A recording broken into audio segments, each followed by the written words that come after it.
My husband told me that God blessed us with a child after his affair partner gave birth to his baby. So I decided to bless him with divorce papers. I, 29 years old, and my husband, 44, have been together for 5 years and married for 2. I met him at the church I started attending when I moved cities to start my career. I work for an insurance company and he's a pastor. We have a notable age gap, but he was always kind to me and made me feel special. A week ago, he came home and told me we needed to talk. He told me through tears that he had been having an affair with one of our community members and that she had been pregnant with twins. She had gone into labor. She and one of the twins died, and the other was in the NICU. He said we needed to step up and wanted me to turn my office into a nursery and set up a cot in the room so we could take turns. I became distressed and told him I wanted some time to think. I was not sure I wanted to do this. He told me that I had made a vow to him in marriage and that God had blessed us with a child. This is our cross to bear, and God will never give us something we cannot handle. I told him that it seemed God had given her more than she could handle because she had died. He slapped me and told me that I needed to serve my husband. God had chosen me as this child's mother, and I needed to be his humble servant. I just feel so strange. Yesterday, I cried so hard I threw up. This woman died, yet I feel bad for myself. I feel so ugly. I wanted children and was saving for IVF because I am infertile, but now that I have a chance to have a child, I do not want it. I feel like I'd be robbing its mother's grave. I have seen my husband, who no longer looks kind. He looks his age and is very tired. I want to abandon him and the child. I'm only 29. I can start over. I have a remote job so I can take a day off when he goes to the NICU, pack my essentials, and leave. Neither he nor the child deserves this. And although this is my circus, that is not my monkey. Update.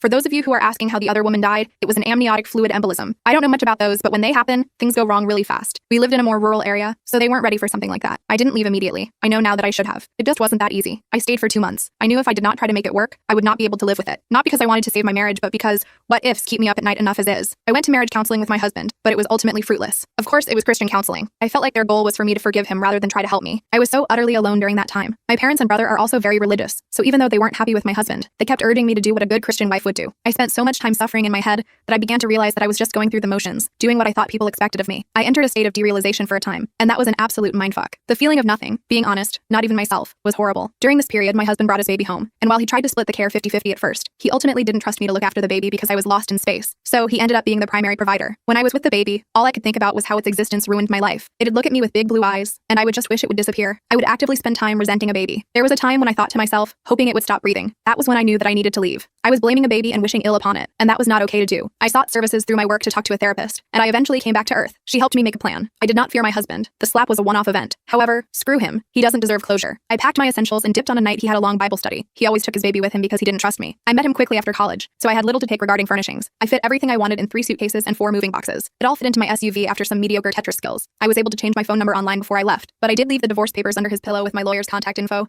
kind of like the Tooth Fairy, but for adults' holes. I was the breadwinner. In my state, we were not married long enough for me to pay spousal maintenance. At least that is what my lawyer said. I own my vehicle outright. We have our bank accounts and a shared expenses account. We file taxes separately, and the church owns the house. He's being an S about it all, but I hope it will be done soon. I got a decent apartment in a city a few hundred miles away. I found a new therapist, met some new friends, and found a new church with loving people. I still have my days, but for the most part, I'm content. It will always hurt on some level, but I'm working to regain my power. I turn 30 next month and hope